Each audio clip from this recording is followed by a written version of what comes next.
নমস্কার বন্ধুরা, এইভাবে একবার ঘুগনি বানিয়ে অবশ্যই দেখুন। শীতের রাতে রুটি পরোটা লুচির সাথে যেমন জমে যাবে, সকালে জলখাবারেও ঘুগনিটা দারুণ লাগবে।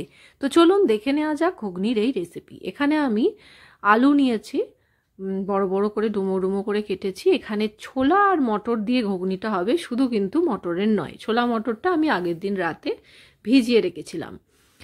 ছোলা মটর এখানে নিয়েছি প্রায় ওই 1.5 কাপের মতন। আলু এখানে বড় বড় করে কেটে নিয়েছি। টমেটো, পেঁয়াজ, আদা রসুন থেতো করে নিয়েছি আর কাঁচা লঙ্কা নিয়েছি।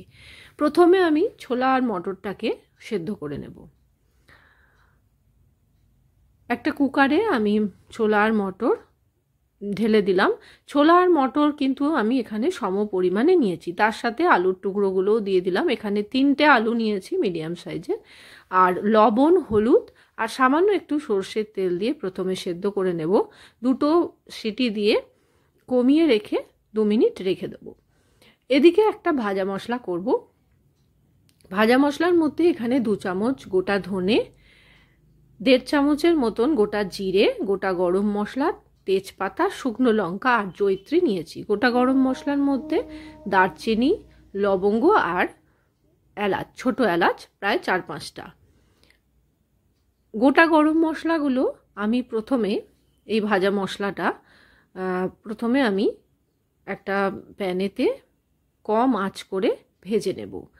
খুব বেশি কিন্তু কড়া করে ভাজার দরকার নেই। একটু মশলাগুলো যখন মুচমুচে ভাব চলে আসবে তখন আমি গ্যাসের আঁচটা অফ করে দেবো। আর একটা যখন সুন্দর ফ্লেভার আসবে মশলাটা ঠান্ডা করে আমি গুঁড়িয়ে রেখে দেবো। এবার এদিকে একটা কড়াই বসিয়ে দিয়েছি। কড়াইটাতে আমি দিয়ে দিচ্ছি 3-4 চামচের মতন সর্ষের তেল। তেলটা গরম করে নিয়েছি। প্রথমেই দিয়ে দিচ্ছি আদা রসুন থেতো করে।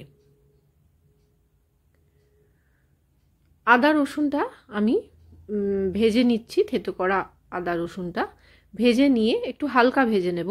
ভেজে নেওয়ার পর পেঁয়াজটা দিয়ে দিচ্ছি। এখানে একটা মিডিয়াম সাইজের পেঁয়াজ ব্যবহার করেছি, স্লাইস করে কেটে নিয়ে পেঁয়াজটাও আমি আদা রসুনের সাথেই হালকা বাদামি করে ভেজে নিচ্ছি। দিয়ে দিচ্ছি 3টে চেরা কাঁচা লঙ্কা। দিয়ে দিলাম টমেটো, একটা মিডিয়াম সাইজের টমেটো ছোট ছোট করে কেটে। এর মধ্যেই দিয়ে দিচ্ছি পরিমাণ মতন লবণ, 1/2 চামচের মতন হলুদ গুঁড়ো, ধনে গুঁড়ো প্রায় 1/2 চামচ, আর সামান্য একটু কাশ্মীরি রেড চিলি পাউডার, এটা কালারের জন্য। সমস্ত মশলাগুলো দিয়ে আমি একটু হালকা করে জল দেব, অল্প করে, যেটা আমি ছোলার মটর সেদ্ধ করেছিলাম সেই জলটা থেকে অল্প একটু জল দিয়ে মশলাটাকে কষিয়ে নেব, যাতে মশলাটা পুড়ে না যায়। মশলা আমার কষানো হয়ে গেছে। এইভাবে একবার ঘুগনি বানিয়ে অবশ্যই খেয়ে দেখবেন, একদম দারুণ দুর্দান্ত হয়, দুর্দান্ত স্বাদের হয় এই ঘুগনিটা। একঘেয়ে মটরের ঘুগনি তো খেয়েছেন, একবার এইভাবে খেয়ে দেখবেন, খুব ভালো লাগে। রুটির দিয়েও ভালো লাগে, লুচি দিয়েও ভালো লাগে, আবার আপনারা মুড়ি দিয়ে খেতে পারেন বা এমনি শুধু শুধুও খেতে পারেন। এবার আমি মশলাটা কষিয়ে সেদ্ধ করা আলু, ছোলা, মটর সব একসাথে ঢেলে দিলাম। ঢেলে দিয়ে এবার আলুগুলোকে আমি খুন্তির আগায় করে করে একটু কেটে কেটে দিচ্ছি। আর মটর, ছোলা সব আমার সিদ্ধ হয়ে গেছে। সামান্য একটু চিনি অ্যাড করছি। এখানে লবণ আর চিনিটাকে একটু চেক করে দেখে নিতে হবে, যদি প্রয়োজন পড়ে তাহলে আর একটু লবণ এখানে অ্যাড করে দিতে হবে। তো সমস্তটা আমার রেডি হয়ে গেছে।